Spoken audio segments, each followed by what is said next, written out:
ನಮಸ್ತೆ ಎಲ್ಲರಿಗೂ, welcome back to my YouTube channel. ಸ್ವಲ್ಪ ಆರಾಮಿರಲಿಲ್ಲ, ಹಾಗಾಗಿ ವಾಯ್ಸ್ ಈ ಥರ ಅನಿಸ್ತಾ ಇದೆ ಅಷ್ಟೇ.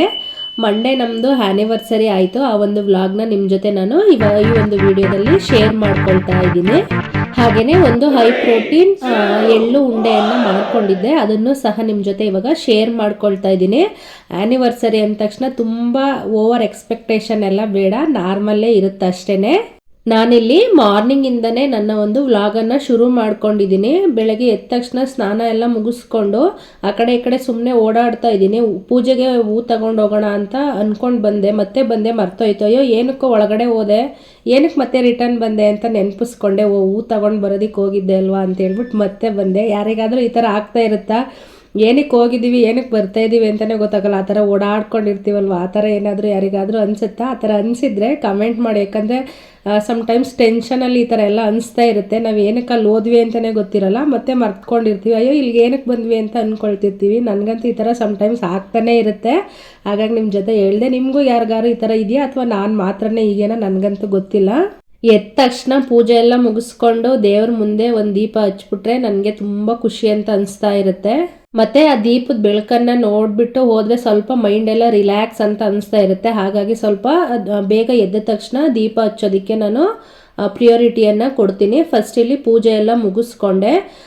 ಆಮೇಲೆ ಸಂಜೆ ನಾವು ಮಾರ್ನಿಂಗ್ ಎಲ್ಲರೂ ಸಹ ಬ್ಯುಸಿ ಇರ್ತೀವಿ. ಮಕ್ಕಳು ಸ್ಕೂಲಿಗೆ ಹೋಗ್ಬೇಕಿರುತ್ತೆ, ಹಾಗೆ ಸಂತೋಷ್ ಅವರು ಡ್ಯೂಟಿಗೆ ಹೋಗ್ಬೇಕಿರುತ್ತೆ. ಬಟ್ ನನಗೂ ಸಹ ಹಾಗೆಯೇ ಮನೆ ಕೆಲಸಗಳೆಲ್ಲ ಇರುತ್ತಲ್ವ, ಹಾಗಾಗಿ ಯಾವುದೇ ಥರದ ಪ್ಲ್ಯಾನಿಂಗ್ಸ್ಗಳನ್ನು ಇಟ್ಕೊಂಡಿರಲ್ಲ. ಮತ್ತು ಇದು ಎಕ್ಸಾಮ್ ಟೈಮ್ಸ್ ಆಗಿರೋದ್ರಿಂದ ಅವ್ರಿಗೆ ವರ್ಕ್ ಪ್ರೆಷರ್ ಇರೋದ್ರಿಂದ ನಾವೆಲ್ಲೂ ಸಹ ಹೊರಗಡೆನೂ ಸಹ ಹೋಗೋದಕ್ಕಾಗೋದಿಲ್ಲ. ಮತ್ತು ಎಲ್ಲಿ ಹೋಗಬೇಕು, ಇದೇ ಥರನೇ ಆ್ಯನಿವರ್ಸರಿ ಸೆಲೆಬ್ರೇಷನ್ ಮಾಡ್ಕೋಬೇಕು ಹಾಗೆ ಹೀಗೆ ಅಂತೆಲ್ಲ ಯಾವುದೇ ರೀತಿಯಾದಂಥ ಎಕ್ಸ್ಪೆಕ್ಟೇಷನ್ ಅಂತೂ ನಾವು ಇಟ್ಕೊಳ್ಳೋದಿಲ್ಲ. ಆವಾಗಲಿಂದನೂ ಅಷ್ಟೇ, ಆ ದಿನ ನಮಗೆ ಯಾವ ಥರ ಅನಿಸುತ್ತೋ ಆ ರೀತಿಯಾಗಿ ಸೆಲೆಬ್ರೇಷನನ್ನು ಮಾಡ್ಕೊಳ್ತೀವಿ. ಮತ್ತು ಸಮ್ಟೈಮ್ಸ್ ನಾವು ಏನೇ ಅಂದ್ಕೊಂಡ್ರೂ ಸಹ ಅದು ಏನಾಗಬೇಕಂತ ಅಂದ್ಕೊಳ್ತೀವಿ ಅದೇ ಆಗುತ್ತೆ ಅಲ್ವಾ. ಹಾಗಾಗಿ ಬೇರೆ ಯಾವುದೇ ರೀತಿಯಾದಂಥ ಎಕ್ಸ್ಪೆಕ್ಟೇಷನ್ಗಳನ್ನು ಇಟ್ಕೊಳ್ಳೋದಿಲ್ಲ. ಆ ದಿನ ನಮಗೆ ಯಾವ ರೀತಿಯಾಗಿ ಸಿಗುತ್ತೋ ಮತ್ತು ಆ ದಿನ ಏನೇನು ಸಿಗಬೇಕಂತ ಅನಿಸುತ್ತೋ, ಏನು ಸಿಗುತ್ತೋ ಅದರಲ್ಲೇ ಓಕೆ ಖುಷಿಯಾಗಿ ಇಟ್ಕೊಂಡು ಜಾಸ್ತಿ ಎಕ್ಸ್ಪೆಕ್ಟೇಷನ್ ಇಲ್ದಿರ ಸೆಲೆಬ್ರೇಷನನ್ನು ಮಾಡ್ಕೊಳ್ತೀವಿ. ಪೂಜೆ ಎಲ್ಲ ಮುಗಿಸಿದ್ದಾಯಿತು. ಮುಗಿಸ್ಕೊಂಡು ನಾನೊಂದು ಡಿಟಾಕ್ಸ್ ವಾಟರನ್ನು ಕುಡಿಯೋಣ ಅಂಥೇಳಿ ಕುಡಿತಾ ಇದ್ದೀನಿ. ನನಗೆ ಅವಾಗಿಂದನೂ ಅಭ್ಯಾಸ ಆಗಿಬಿಟ್ಟಿದೆ ಇದು. ಫಸ್ಟೆಲ್ಲ ಕಾಫಿ ಟೀ ಎದ್ದ ತಕ್ಷಣ ಕುಡಿಯೋದೆಲ್ಲ ಅಭ್ಯಾಸ ಇತ್ತು. ಬಟ್ ಇತ್ತೀಚೆಗೆ ಇದೆಲ್ಲ ಯಾವಾಗ ಬೇಡ ಅಂತ ಬಿಟ್ಟಿದ್ದೀನೋ, ಸೊ ಎದ್ದ ತಕ್ಷಣ ಒಂದು ಬಿಸಿ ಬಿಸಿಯಾಗಿ ನೀರನ್ನು ಕುಡಿದು ಅದಾದ ನಂತರನೇ ನಾನು ನನ್ನ ಕೆಲಸಗಳನ್ನು ಶುರು ಮಾಡ್ಕೊಳ್ತೀನಿ. ಇದು ಒಂದು ಆಮ್ಲ ವಾಟರನ್ನು ಕುಡಿದೆ. ಅದಾದ ನಂತರ ಬೆಂಡೆಕಾಯಿನ ಕಟ್ ಮಾಡಿಕೊಂಡು ಫ್ರೈ ಮಾಡ್ಕೊಳ್ತಾ ಇದ್ದೀನಿ. ಬೆಂಡೆಕಾಯಿ ಯೂಸ್ ಮಾಡಿಕೊಂಡು ಗೊಜ್ಜು ಮಾಡ್ಕೊಳ್ಳೋಣ ಅಂಥೇಳಿ ದೋಸೆಗೆ ನೆನೆಸಿದ್ದೆ. ಹಾಗಾಗಿ ಮಾರ್ನಿಂಗ್ ದೋಸೆಯನ್ನು ಮಾಡ್ಕೊಡೋಣ ಅಂಥೇಳಿ ನಮ್ಮ ಮನೇಲಿ ಈ ಥರದ್ದು ಬೆಂಡೆಕಾಯಿ ಗೊಜ್ಜು, ಸೊಪ್ಪು ಸಾಂಬಾರು ಈ ಥರ ಎಲ್ಲ ಮಾಡಿದ್ರೆ ಮಕ್ಕಳು ತುಂಬ ಇಷ್ಟಪಟ್ಟು ತಿಂತಾರೆ. ಹಾಗಾಗಿ ಹೇಗೂ ಇದಿತ್ತಲ್ಲ, ಇದನ್ನು ಸ್ವಲ್ಪ ಹುರ್ಕೊಂಡು ಫ್ರೈ ಮಾಡಿಕೊಂಡು ಗೊಜ್ಜು ಮಾಡ್ಕೊಳ್ಳೋಣ ಅಂತ ಹೇಳ್ಬಿಟ್ಟು ಹುರ್ಕೊಳ್ತಾ ಇದ್ದೀನಿ. ಹಾಗೆಯೇ ಅದೇ ಗ್ಯಾಪಲ್ಲಿ ನೈಟು ನೆನೆಸಿದಂಥ ಮೆಂತ್ಯ ಮತ್ತು ಒಂದು ಖರ್ಜೂರನ್ನು ಸಹ ತಗೊಳ್ತಾ ಇದ್ದೀನಿ. PCOD ಪ್ರಾಬ್ಲಮ್ ಇರೋರ್ಗಂತೂ ಇದು ತುಂಬಾ ಹೆಲ್ಪ್ಫುಲ್ ಆಗುತ್ತೆ. ಕಂಟಿನ್ಯೂಸ್ ಆಗಿ 6 ಮಂತ್ ಇದನ್ನು ಮಾಡಿದ್ರೆ ಎಲ್ಲ ಪ್ರಾಬ್ಲಮ್ಗಳು ಸ್ವಲ್ಪ ಕ್ಲಿಯರ್ ಆಗುತ್ತೆ ಅಂತ ಯೂಟ್ಯೂಬ್ ಚಾನಲನ್ನೇ ಒಬ್ಬರು ಡಾಕ್ಟ್ರ್ ಹೇಳಿದರು, ಅದನ್ನು ನೋಡಿದ್ದೆ. ಬಟ್ ನಾನಿದು ಏರ್ಗೆಲ್ಲ ಚೆನ್ನಾಗಿರುತ್ತೆ ಅಂತ ಹೇಳ್ಬಿಟ್ಟು ತಿಂತಾ ಇದ್ದೀನಿ ಅಷ್ಟೇ. ನೀವು ಟ್ರೈ ಮಾಡಿ ಬೇಕಂತ ಹೇಳಿದ್ರೆ. ಬಟ್ 6 ಮಂತು ಕಂಟಿನ್ಯೂಸ್ ಆಗಿ ಅದನ್ನು ತಿನ್ನಲೇಬೇಕಂತೆ. ಹಾಗೆಯೇ ಮೊದಲೇ ನಾನು ಈ ಬೆಂಡೆಕಾಯಿ ರೆಸಿಪಿಯನ್ನು ನನ್ನ ಚಾನಲಲ್ಲಿ ಶೇರ್ ಮಾಡಿದ್ದೀನಿ. ಹಾಗಾಗಿ ಇವತ್ತು ರೆಸಿಪಿಯನ್ನು ನಾನು ಶೇರ್ ಮಾಡ್ತಾ ಇಲ್ಲ, ಜಸ್ಟ್ ಒಂದು ವಿಡಿಯೋಗಳನ್ನು ಆ್ಯಡ್ ಮಾಡ್ಕೊಂಡಿದ್ದೀನಿ ಅಷ್ಟೇ. ನಾನು ಮಾರ್ನಿಂಗ್ ಏನು ಮಾಡಿದ್ದೆ ಅಂತೇಳಿ ನಿಮ್ಮ ಜೊತೆ ಶೇರ್ ಮಾಡ್ಕೊಳ್ಳೋದಕ್ಕೆ. ಮತ್ತು ಗೊಜ್ಜೆಲ್ಲ ರೆಡಿ ಮಾಡ್ಕೊಂಡು ಇವಾಗ ದೋಸೆ ಹಾಕ್ತಾ ಇದ್ದೀನಿ. ನಾನು ಟಿಫನ್ ಬಾಕ್ಸ್ಗೆ ದೋಸೆಯನ್ನು ಕೊಡಬೇಕಾದ್ರೆ ಈ ರೀತಿ ಬಂದು ದೋಸೆ ಥರ ಹಾಕ್ಕೊಡ್ತೀನಿ. ಯಾಕಂದರೆ ನಾರ್ಮಲ್ ದೋಸೆಗಳನ್ನ ಹಾಕ್ಕೊಟ್ರೆ ಮಕ್ಕಳಿಗೆ ಮಧ್ಯಾಹ್ನ ತಿನ್ನೋದಕ್ಕಾಗಲ್ಲ ಅಲ್ಲ, ಹಾಗಾಗಿ ಈ ರೀತಿಯಾಗಿ ಮಾಡ್ಕೊಳ್ತೀನಿ. ಇದೆಲ್ಲ ಮುಗಿಸ್ಕೊಂಡಾದ ನಂತರ ಇವಾಗ ನನಗೂ ಸಹ ದೋಸೆಯನ್ನು ಹಾಕ್ಕೊಳ್ತಾ ಇದ್ದೀನಿ. ನಾನು ಯಾವ ರೀತಿ ಪ್ಲೇಟನ್ನು ಬ್ಯಾಲೆನ್ಸ್ ಮಾಡ್ಕೊಳ್ತೀನಿ ಅನ್ನೋದನ್ನು ಸ್ವಲ್ಪ ನಿಮ್ಮ ಜೊತೆ ಶೇರ್ ಮಾಡ್ಕೊಳ್ಳೋದಕ್ಕೆ ಇದೊಂದು ವಿಡಿಯೋವನ್ನು ತೋರಿಸ್ತಾ ಇದ್ದೀನಿ ಅಷ್ಟೇ. ಮಾಮೂಲಿ ಏನು ಗೊಜ್ಜು ಮಾಡಿದ್ನೋ ತಗೊಂಡು ಒಂದು ದೋಸೆ ತಗೊಂಡು ಒಂದು ಕ್ಯಾರೆಟ್ ತಗೊಂಡು ಒಂದೇ ಒಂದು ಚೂರು ಬೆಣ್ಣೆ ತಗೊಂಡಿದ್ದೀನಿ, ತುಂಬ ಇಷ್ಟ ಆಗುತ್ತೆ. ಈಗ ಮಧ್ಯಾಹ್ನಕ್ಕೆ ಏನು ಮಾಡ್ಕೊಂಡಿದ್ದೆ ಅಂತೇಳಿ ಶೇರ್ ಮಾಡ್ಕೊಳ್ತಾ ಇದ್ದೀನಿ. ಮಧ್ಯಾಹ್ನಕ್ಕೆ ಹೇಗೂ ಅಡುಗೆ ಮಾಡಬೇಕಿರಲಿಲ್ಲ, ಹಾಗಾಗಿ ನನಗೆ ಒಂದು ABC ಜ್ಯೂಸ್ ಮಾಡ್ಕೊಳ್ಳೋಣ ಅಂತ ಮಾಡ್ಕೊಳ್ತಾ ಇದ್ದೀನಿ. ಈಗ ನಾರ್ಮಲ್ ಆಗಿ ನಾವು ಬೀಟ್ರೋಟು, ಆ್ಯಪಲ್ ಮತ್ತು ಕ್ಯಾರೆಟನ್ನು ಯೂಸ್ ಮಾಡ್ಕೊಳ್ತೀವಲ್ವ. ಆದರೆ ಇಲ್ಲಿ ನಾನು ಸ್ವಲ್ಪ ಬಾದಾಮಿ ಬೀಜಗಳು ಮತ್ತು ಸ್ವಲ್ಪ ಸನ್ಫ್ಲವರ್ ಸೀಡ್ಸನ್ನು ಆ್ಯಡ್ ಮಾಡ್ಕೊಂಡಿದ್ದೆ. ಹಾಗೆ ಒಂದು ಅಂಜೂರವನ್ನು ನೆನೆಸ್ಕೊಂಡು ಇಟ್ಕೊಂಡಿದ್ದೆ, ಅದನ್ನು ಸಹ ಆ್ಯಡ್ ಮಾಡ್ಕೊಂಡಿದ್ದೀನಿ.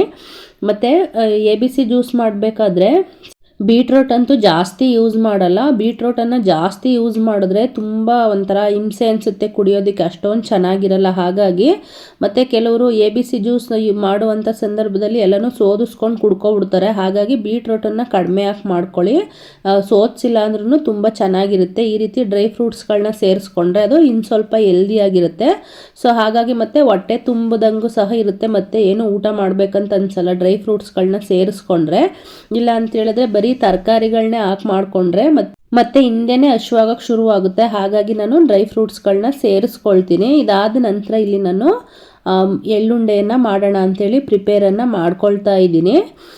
ಎಳ್ಳುಂಡೆ ಖಾಲಿ ಆಗಿಬಿಟ್ಟಿತ್ತು. ಹಾಗಾಗಿ ನಾನು ನಾರ್ಮಲಾಗಿ ಎಳ್ಳುಂಡೆ ಮಾಡುವಂಥ ಸಂದರ್ಭದಲ್ಲಿ ಎಳ್ಳು ಮತ್ತು ಬೆಲ್ಲ ಅದಷ್ಟನ್ನೇ ಸೇರಿಸ್ಕೊಂಡು ಎಳ್ಳುಂಡೆಯನ್ನು ಮಾಡ್ಕೊಳ್ತಾರೆ. ಇದು ಇನ್ನು ಸ್ವಲ್ಪ ಹೆಲ್ದಿಯಾಗಿರಲಿ ಅಂತ ಹೇಳ್ಬಿಟ್ಟು ನಾನು ಏನೇನು ಸೇರಿಸ್ತೀನಿ ಅಂತೇಳಿ ಈಗ ನಿಮ್ಮ ಜೊತೆ ಶೇರ್ ಮಾಡ್ಕೊಳ್ತೀನಿ. ಮೊದಲಿಗೆ ಇಲ್ಲಿ ನಾನು ಕಪ್ಪಲ್ಲಿ ತೋರಿಸಿದ್ನಲ್ಲ, ಆ ಕಪ್ಪಲ್ಲಿ ಒಂದು 3 ಕಪ್ ಎಳ್ಳನ್ನು ತಗೊಂಡು ಚೆನ್ನಾಗಿ ಹುರ್ಕೊಳ್ತಾ ಇದ್ದೀನಿ. ನೋಡಿ, ಈ ಥರ ಸೌಂಡ್ ಬರೋ ತನಕ ಹುರ್ಕೊಂಡ್ರೆ ಸಾಕಾಗುತ್ತೆ. ಕಪ್ಪು ಎಳ್ಳಲ್ವ, ಹಾಗಾಗಿ ಅದು ಸೀದೋಗಿರುತ್ತೆ ಏನು ಅಂತ ಅಷ್ಟಾಗಿ ಗೊತ್ತಾಗಲ್ಲ. ಹಾಗಾಗಿ ಈ ಥರ ಒಂಚೂರು ಸೌಂಡ್ ಬರೋದಕ್ಕೆ ಸ್ಟಾರ್ಟ್ ಆದರೆ ಅದು ಸ್ವಲ್ಪ ಬೆಂದಿದೆ ಅಂತೇಳಿ ಇಷ್ಟಾದರೆ ಸಾಕಾಗುತ್ತೆ. ಇಷ್ಟಾದ ನಂತರ ಅದನ್ನು ಇಳಿಸ್ಬಿಡಿ. ಇದಾದಮೇಲೆ ನಾನು ಕಡಲೆ ಬೀಜವನ್ನು ಹುರ್ಕೊಳ್ತಾ ಇದ್ದೀನಿ. ಎಳ್ಳನ್ನು ಒಂದು ದೊಡ್ಡ ತಟ್ಟೆಗೆ ಹಾರೋದಕ್ಕೆ ಅಂತೇಳ್ಬಿಟ್ಟು ಇಟ್ಟಿದ್ದೀನಿ, ಬೆಚ್ಚಗಾಗಲಿ, ಬಿಸಿ ಎಲ್ಲ ಕಡಿಮೆ ಆಗಲಿ ಅಂತೇಳಿ. ಕಡಲೆ ಬೀಜನೂ ಅಷ್ಟೇ ಇಷ್ಟೆಲ್ಲವನ್ನು ಯೂಸ್ ಮಾಡ್ಕೊಳ್ಳೋದಿಲ್ಲ. ಇದರಲ್ಲಿ ಒಂದೇ ಒಂದು ಕಪ್ ಅಷ್ಟು ಮಾತ್ರ ಯೂಸ್ ಮಾಡ್ಕೊಳ್ತೀನಿ.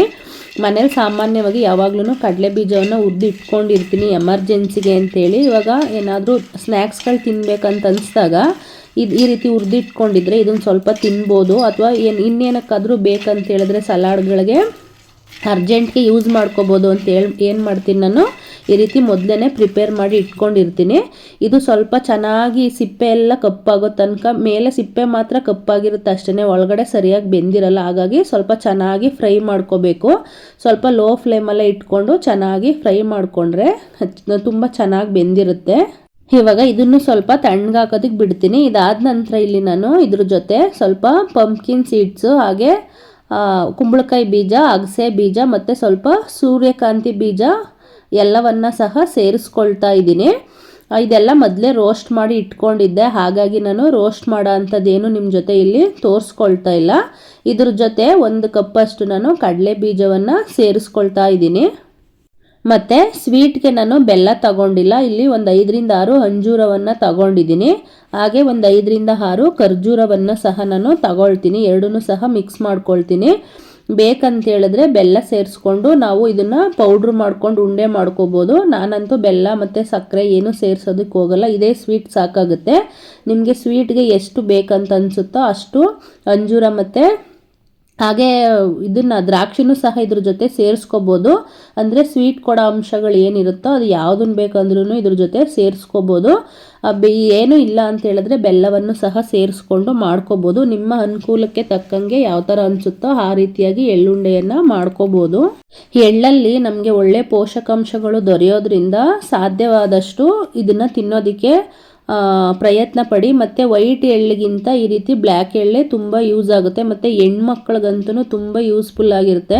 ಮತ್ತು ಈ ಪೀರಿಯಡ್ ಪ್ರಾಬ್ಲಮ್ಸ್ ಏನಾದರೂ ಇರೋಂಥವ್ರಿಗೆ, ಮತ್ತು ಈ ಸೊಂಟ ನೋವುಗಳು, ಮೂಳೆ ನೋವುಗಳು ಇರೋಂಥವ್ರಿಗೆ ತುಂಬಾ ಹೆಲ್ಪ್ ಆಗುತ್ತೆ. ಹಾಗಾಗಿ ನಾನು ಯಾವಾಗಲೂ ಸಹ ಈ ರೀತಿದ್ದು ಮಾಡಿಕ್ಕಿರ್ತೀನಿ. ಮಕ್ಕಳಿಗೆ ಈವ್ನಿಂಗ್ ಸ್ನ್ಯಾಕ್ಸ್ ಟೈಮಲ್ಲೂ ಸಹ ಕೊಡ್ಬೋದು. ಯಾವಾಗಾದ್ರೂ ಸಹ ಸ್ನ್ಯಾಕ್ಸ್ ಬೇಕಂತ ಹೇಳಿದ್ರೆ ಯಾವುದ್ಯಾವುದೋ ತಿನ್ನೋ ಬದಲು ಈ ರೀತಿಯಾಗಿ ಸ್ವಲ್ಪ ಮಾಡಿ ಇಟ್ಕೊಂಡಿದ್ರೆ ತಿನ್ನೋದಕ್ಕೆ ಯೂಸ್ ಆಗುತ್ತೆ ಅಂತ ಹೇಳ್ಬಿಟ್ಟು ನಾನು ಈ ರೀತಿಯಾಗಿ ಮಾಡಿ ಇಟ್ಕೊಂಡಿರ್ತೀನಿ. ಇಷ್ಟು ಪೌಡ್ರ್ ಮಾಡಿಕೊಂಡ್ರೆ ಸಾಕಾಗುತ್ತೆ. ಪೌಡ್ರ್ ಮಾಡ್ಕೊಳ್ಳೋವಂಥ ಸಂದರ್ಭದಲ್ಲಿ 1-2 ಫ್ಲೇವರ್ಗೆ ಅಂತೇಳಿ ಏಲಕ್ಕಿನೂ ಸಹ ಸೇರಿಸ್ಕೋಬೇಕು. ಇಲ್ಲಿ ಮೊದಲೇ ಒಂದು ಸ್ವಲ್ಪ ಹಾಕ್ಕೊಂಡು ನಾನು ನೀಟಾಗಿ ಪೌಡ್ರ್ ಮಾಡಿಕೊಂಡೆ. ಇದಾದ ನಂತರ ಇವಾಗ ಇನ್ನೊಂದು ಸ್ವಲ್ಪ ಉಳಿದಿತ್ತು, ಅದನ್ನು ಸಹ ಹಾಕ್ಕೊಂಡು ಇವಾಗ ಪೌಡ್ರ್ ಮಾಡ್ಕೊಳ್ತಾ ಇದ್ದೀನಿ. ಇವಾಗ ಎಲ್ಲವನ್ನು ಸೇರಿಸಿ ಸ್ವಲ್ಪ ನೀಟಾಗಿ ಮಿಕ್ಸ್ ಮಾಡ್ಕೊಳ್ತಾ ಇದ್ದೀನಿ. ಮತ್ತು ಇದಕ್ಕೆ ನೀಟಾಗಿ ಇದೇನೇ ಉಂಡೆ ಬರುತ್ತೆ. ಮತ್ತೆ ಬೇರೆ ಏನು ತುಪ್ಪ ಎಲ್ಲ ಸೇರಿಸ್ತಾರಲ್ಲ ಆ ಥರ ಸೇರಿಸ್ತಕ್ಕಂಥ ಅವಶ್ಯಕತೆ ಏನೂ ಇರಲ್ಲ. ನೋಡಿ ಎಷ್ಟು ಚೆನ್ನಾಗಿ ಇದರಲ್ಲೇ ಎಣ್ಣೆ ಬಿಟ್ಕೊಂಡು ಎಷ್ಟು ಚೆನ್ನಾಗಿ ಉಂಡೆ ಆಗ್ತಾಯಿದೆ. ಈ ರೀತಿಯಾಗಿ ಎಲ್ಲವನ್ನ ಸಹ ಉಂಡೆಯನ್ನು ಕಟ್ಟಿಟ್ಕೊಳ್ತೀನಿ. ಮತ್ತು ಉಂಡೆಯನ್ನು ಮಾಡೋವಂಥ ಸಂದರ್ಭದಲ್ಲಿ ತುಂಬ ದೊಡ್ಡ ಉಂಡೆಗಳನ್ನು ಮಾಡ್ಕೋಬೇಡಿ, ಸಣ್ಣ ಸಣ್ಣದೇ ಉಂಡೆಗಳನ್ನು ಮಾಡ್ಕೊಳ್ಳಿ. ತುಂಬ ದೊಡ್ಡ ದೊಡ್ಡ ಉಂಡೆಗಳನ್ನು ತಿನ್ನೋದು ಬೇಡ. ಒಂದು ಸ್ಪೂನಷ್ಟು ಎಳ್ಳನ್ನು ತಿಂತೀವಿ ಅಂತ ಹೇಳಿದ್ರೆ ಒಂದು ಸಣ್ಣ ಸಣ್ಣ ಉಂಡೆ, ಆ ಒಂದು ಸ್ಪೂನಲ್ಲಿ ಎಷ್ಟಾಗುತ್ತೋ ಅಷ್ಟು ಒಂದು ಸಣ್ಣ ಸಣ್ಣ ಉಂಡೆಗಳನ್ನ ಇಟ್ಕೊಂಡಿರಬೇಕು. ನೋಡಿ ಎಷ್ಟು ಚೆನ್ನಾಗಿದೆ ಎಲ್ಲ ಎಳ್ಳುಂಡೆ. ಯಾವಾಗಾದ್ರೂ ಸ್ವೀಟ್ ಕ್ರೇವಿಂಗ್ಸ್ ಆಗುತ್ತೆ ಅಂತ ಅನಿಸ್ದಾಗ ಇದನ್ನು ತಿನ್ಬೋದು. ಎಲ್ದಿನೂ ಕೂಡ ಇರುತ್ತೆ, ಯಾವುದ್ಯಾವುದೋ ಬಾಯಿಗೆ ಹಾಕೋ ಬದಲು ಇದು ತುಂಬ ಒಳ್ಳೆಯದು. ಒಂದು ಏರ್ ಟೈಟ್ ಕಂಟೈನರ್ಗೆ ಹಾಕಿ ಇಟ್ಕೊಂಡ್ರೆ ಮತ್ತು ಮುಗ್ದಾದ್ಮೇಲೆ ಇನ್ನು ಸ್ವಲ್ಪ ಬೇಕಂದರೆ ಪ್ರಿಪೇರ್ ಮಾಡ್ಕೋಬೋದು. ಈ ರೀತಿಯಾಗಿ ಬರೀ ಎಳ್ಳನ್ನೇ ತಿನ್ನೋದಕ್ಕೆ ಕೊಟ್ಟರೆ ತಿನ್ನಲ್ಲ ಅಲ್ವಾ, ಸೊ ಹಾಗಾಗಿ ನಾನು ಈ ರೀತಿಯಾಗಿ ಪ್ರಿಪೇರನ್ನು ಮಾಡಿ ಇಟ್ಕೊಳ್ತೀನಿ. ಮತ್ತು ಎಷ್ಟು ಬೇಕೋ ಅಷ್ಟು ಕಡಲೆ ಬೀಜವನ್ನು ಹುರ್ಕೊಂಡು ಉಳಿದಿದ್ದಂಥ ಕಡಲೆ ಬೀಜನ ಈ ರೀತಿ ಬಾಕ್ಸಲ್ಲಿ ಹಾಕಿ ಇಟ್ಕೊಳ್ತೀನಿ. ಆವಾಗಲೇ ಹೇಳಿದ್ನಲ್ವ, ನನಗೆ ಯಾವ ಟೈಮಿಗೆ ಬೇಕಂತ ಅನಿಸುತ್ತೋ ಆ ಟೈಮ್ಗೆ ಇದನ್ನು ಯೂಸ್ ಮಾಡ್ಕೊಳ್ತೀನಿ, ಟೈಮ್ ಸೇವ್ ಆಗುತ್ತೆ ಅಂತ ಈ ರೀತಿಯಾಗಿ ನಾನು ಮಾಡಿ ಇಟ್ಕೊಳ್ತೀನಿ. ಮತ್ತು ಈವ್ನಿಂಗ್ ಟೆಂಪಲ್ಗೆ ಹೋಗೋಣ ಅಂತ ಹೇಳ್ಬಿಟ್ಟು ರೆಡಿ ಆಗ್ತಾ ಇದ್ವಿ. ಹೂ ತಂದು ಕೊಟ್ಟಿದ್ರು, ನನಗಂತೂ ಇದೇ ದೊಡ್ಡ ಗಿಫ್ಟು, ತುಂಬ ಇಷ್ಟ ಆಗೋಂಥದ್ದು ಇದೊಂದೇ. ನಾನು ಸರಿ ಹೂ ಮುಡಿಸಿ ಅಂತೇಳಿ ಅವರು ನನಗೆ ಬರಲ್ಲ ಅಂಥೇಳಿ ಹೆಂಗೋ ಹಿಂಗೋ ಮುಡಿಸ್ಕೊಂಡು ಟೆಂಪಲ್ಗೆ ಹೊರಟ್ವಿ. ಮೊದಲೆಲ್ಲ ಫಸ್ಟೆಲ್ಲ ಎಕ್ಸ್ಪೆಕ್ಟೇಷನ್ಸ್ಗಳಿರ್ತಾಯಿತ್ತು, ಅದು ಬೇಕು ಇದು ಬೇಕು, ಬಟ್ಟೆ ಬೇಕು, ಏನಾದರೂ ಗಿಫ್ಟ್ ಬೇಕು, ಹಾಗೆ ಹೀಗೆ ಅಂತೇಳಿ. ಇವಾಗ ನಾವು ಸ್ವಲ್ಪ ದೊಡ್ಡವ್ರು ಆಗ್ತಾ ಇದ್ದೀವಲ್ವ, ಮೆಚೂರ್ ಆಗ್ತಾ ಇದ್ದೀವಲ್ವ, ಸೊ ಹಾಗಾಗಿ ಈಗ ಯಾವುದೇ ರೀತಿಯಾದಂಥ ಎಕ್ಸ್ಪೆಕ್ಟೇಷನ್ಸ್ಗಳಿರಲ್ಲ. ಸ್ವಲ್ಪ ನೆಮ್ಮದಿಯಾಗಿ ಜೊತೇಲಿ ಈ ಥರ ಒಂದು ಟೆಂಪಲ್ಗೆ ಹೋಗೋ ಅಂಥದ್ದು, ಜೊತೇಲಿ ಕೂತ್ಕೊಂಡು ಊಟ ಮಾಡ್ತಕ್ಕಂಥದ್ದು, ಈ ರೀತಿಯಾಗಿ ಟೈಮ್ ಸ್ಪೆಂಡ್ ಮಾಡಿದ್ರೆ ಸಾಕಂತ ಅನಿಸುತ್ತೆ. ನನಗೆ ಶಿವ ಮತ್ತು ಆಂಜನೇಯ ಅಂತ ಹೇಳಿದ್ರೆ ತುಂಬಾ ಇಷ್ಟ ಆಗುತ್ತೆ. ಹಾಗಾಗಿ ಈ ಟೆಂಪಲಲ್ಲಿ ಪ್ರತಿಯೊಬ್ಬರು ರಾಮ ಇದ್ದಾರೆ, ಮತ್ತು ಲಕ್ಷ್ಮೀ ವೆಂಕಟೇಶ್ವರ ಇದ್ದಾರೆ, ಶಿವ ಇದ್ದಾರೆ. ಹಾಗಾಗಿ ಈ ಟೆಂಪಲಲ್ಲಿ ಎಲ್ಲರೂ ಸಹ ಸಿಗ್ತಾರೆ ಅಂತ ಹೇಳ್ಬಿಟ್ಟು ಇಲ್ಲಿಗೆ ಬರ್ತೀವಿ. ಪೂಜೆಯನ್ನು ಮುಗಿಸ್ಕೊಂಡು ಅದಾದ ನಂತರ ಬಂದ್ವಿ. ನಾವು ಕೇಕ್ ಕಟ್ಟಿಂಗ್ ಪ್ಲ್ಯಾನ್ ಅಂತೂ ಮಾಡ್ಕೊಂಡೇ ಇರಲಿಲ್ಲ, ಬಟ್ ಇದು ಸಡನ್ನಾಗಿ ಪ್ಲ್ಯಾನ್ ಆಗಿದ್ದಿದ್ದು. ನಾವು ಜಸ್ಟು ಹೋಟೆಲ್ಗೆ ಹೋಗ್ಬಿಟ್ಟು ಊಟ ಮಾಡ್ಕೊಂಡು ಬರೋಣ ಅಂಥೇಳಿ ಪ್ಲ್ಯಾನ್ ಮಾಡ್ಕೊಂಡಿದ್ವಿ ಅಷ್ಟೇ. ನಾನು ಹೇಳಲಿಲ್ವ, ನಾವು ಯಾವಾಗಲೂ ಏನೂ ಸಹ ಪ್ಲ್ಯಾನ್ ಮಾಡ್ಕೊಳ್ಳೋದಿಲ್ಲ. ಸೊ ಏನಾಗಬೇಕಂತಿರುತ್ತೋ, ನಮ್ಗೆ ಏನು ಸಿಗಬೇಕಂತಿರುತ್ತೋ ಅದು ಅದಾಗೆ ಸಿಗುತ್ತೆ ಅಂಥೇಳಿ ಸಡನ್ನಾಗಿ ಸರಿ ಕೇಕ್ ತರೋಣ ಅಂತೇಳ್ಬಿಟ್ಟು ಕೇಕು ತಂದಿದ್ರು. ಹಾಗೂ ಓಕೆ ಥರ ತಂದಿದ್ರಲ್ವ ಅಂತೇಳ್ಬಿಟ್ಟು ನಾವು ಮಾಣಿಕ್ಯ ಬರ್ಡೇಗೆ ಒಂದು ಕಡೆ ಕೇಕ್ ಮಾಡಿಸ್ಬೇಕಂತ ಯಾವುದೋ ಒಂದು ಶಾಪನ್ನು ಹೇಳಿದ್ರು. ಸೊ ಅಲ್ಲಿ ಹುಡುಕಿದ್ವಿ, ಅವಾಗ ಸಿಕ್ಕಿರಲಿಲ್ಲ. ಬಟ್ ಇವಾಗ ಅದು ನೋಡಿದ್ವಿ ಅಂತ ಹೇಳ್ಬಿಟ್ಟು ಅಲ್ಲಿ ಕೇಕನ್ನು ಮಾಡಿಸ್ಕೊಂಡು ಬಂದಿದ್ದರು. ಹಾಗಾಗಿ ಹೇಗಿದೆ ಮತ್ತು ಕೇಕ್ ಏನಾರು ಆರ್ಡ್ರ್ ಕೊಡಬೇಕಾದ್ರೆ ಹೇಗಿರುತ್ತೆ ಅಂತ ಹೇಳ್ಬಿಟ್ಟು ಕೇಕನ್ನು ಮಾಡಿಸ್ಕೊಂಡು ಬಂದಿದ್ದರು. ತುಂಬ ಚೆನ್ನಾಗಿತ್ತು ಕೇಕ್ ಅಂತೂ. ಹಾಗಾಗಿ ಯಾವುದೇ ರೀತಿಯಾದಂಥ ಕೇಕ್ ಮಾಡಿಸ್ಬೇಕಂತಲೇ ಅಂದ್ಕೊಂಡಿರಲಿಲ್ಲ, ಜಸ್ಟ್ ಐಸ್ ಕ್ರೀಮ್ ತಿನ್ಕೊಂಡು ಬರೋಣ ಸ್ವೀಟ್ಗೆ ಅಂತ ಪ್ಲ್ಯಾನ್ ಆಗಿದ್ದಿದ್ದು. ಬಟ್ ಇವಾಗ ಕೇಕ್ನೇ ತಂದ್ವಿ ಅಂಥೇಳಿ ಹೋಟ್ಲಿಗೆ ಹೋಗೋ ಅಂಥದ್ದನ್ನು ಕ್ಯಾನ್ಸಲ್ ಮಾಡಿದ್ವಿ. ಮನೆಗೆ ತರೋಣ ಏನಾದರೂ ಫುಡ್ಡು ಅಂತ ಹೇಳ್ಬಿಟ್ಟು. ಯಾಕಂದರೆ ಕೇಕ್ ತಿಂದ್ಬಿಟ್ಟು ತಕ್ಷಣವೇ ಹೋಟ್ಲಿಗೆ ಕರ್ಕೊಂಡೋದ್ರೆ ಅಲ್ಲೂ ಸಹ ಇವರು ಸರಿಯಾಗಿ ಊಟ ತಿನ್ನಲ್ಲ. ಹಾಗಾಗಿ ನನಗೆ ನೂಡಲ್ಸ್ ಬೇಕು, ಯಾರಿಗೆ ಏನು ಬೇಕಂತ ಕೇಳ್ತಾಯಿದ್ರು. ಸೊ ಹಾಗಾಗಿ ನಮ್ಮ ಚಿಕ್ಕವನು ನೂಡಲ್ಸ್ ಬೇಕು ಅಂತ ಹೇಳ್ದ. ಸರಿ ಆಯಿತು, ಅವ್ರಿಗೆ ಏನು ಇಷ್ಟ ಅಂತ ಅನಿಸುತ್ತೋ ಅದನ್ನೇ ತಂದು ಕೊಡೋಣ ಅಂತ ಹೇಳ್ಬಿಟ್ಟು ಅದನ್ನೇ ತಂದ್ವಿ. ನಂಗೆ ಈ ಥರ ಸ್ವಲ್ಪ ಡೆಕೋರೇಷನ್ಸ್ ಎಲ್ಲ ಮಾಡಿಕೊಂಡು ಈ ಥರ ಎಲ್ಲ ಸ್ವಲ್ಪ ಸೆಲೆಬ್ರೇಷನ್ ಮಾಡಿಕೊಂಡ್ರೆ ತುಂಬ ಇಷ್ಟ ಅನಿಸುತ್ತೆ. ನನಗೆ ಹೇಗೆ ಅನಿಸುತ್ತೋ ಹಾಗೆ ಒಂದು ಸಣ್ಣದಾಗಿ ಒಂದು ಡೆಕೋರೇಷನ್ ಸಹ ಮಾಡ್ಕೊಂಡಿದ್ವಿ. ಎಲ್ಲರೂ ಸಹ ಬೆಳಗ್ಗೆ ಅಂತೂ ಎಲ್ಲರೂ ಸಹ ತುಂಬ ಬ್ಯುಸಿಲೇ ಇರ್ತೀವಿ. ಸೊ ಒಂದು ಟೈಮು ಸಹ ಕೂತ್ಕೊಂಡು ಊಟ ಮಾಡೋಕ್ಕಾಗಲ್ಲ. ನೈಟ್ ಟೈಮ್ ಎಲ್ಲರೂ ಸಹ ಮಾತಾಡಿಕೊಂಡು ಕೂತ್ಕೊಂಡು ಊಟ ಮಾಡಿದ್ವಿ. ಅದಾದಮೇಲೆ ನಾನು ಒಂದು ಡಿಟಾಕ್ಸ್ ಡ್ರಿಂಕನ್ನು, ಕಷಾಯ ಪೌಡ್ರನ್ನು ಮಾಡೋದು ಆಲ್ರೆಡಿ ನಾನು ಶೇರ್ ಮಾಡ್ಕೊಂಡಿದ್ದೀನಿ. ಅದೇ ಪೌಡ್ರನ್ನು ಯೂಸ್ ಮಾಡಿಕೊಂಡು ಒಂದು ಡಿಟಾಕ್ಸ್ ಡ್ರಿಂಕನ್ನು ಸಹ ನೈಟು ಮಲ್ಕೊಳ್ಳೋ ಅಂಥ ಟೈಮಲ್ಲಿ ಕುಡಿತೀನಿ. ಅದನ್ನು ಸಹ ಕುಡ್ಕೊಂಡು ಅದಾದ ನಂತರ ಸ್ವಲ್ಪ ಹೊತ್ತು ವಾಕಿಂಗ್ ಹೋಗಿ ಬರೋಣ ಅಂಥೇಳಿ ವಾಕಿಂಗು ಸಹ ಹೋಗಿದ್ದು ಬಂದೆ. ಇದಾಗಿತ್ತು ಇವತ್ತಿನ ನನ್ನ ವಿಡಿಯೋ. ಯಾರೆಲ್ಲ ನೋಡಿದ್ರಿ, ಥ್ಯಾಂಕ್ ಯು ಸೋ ಮಚ್.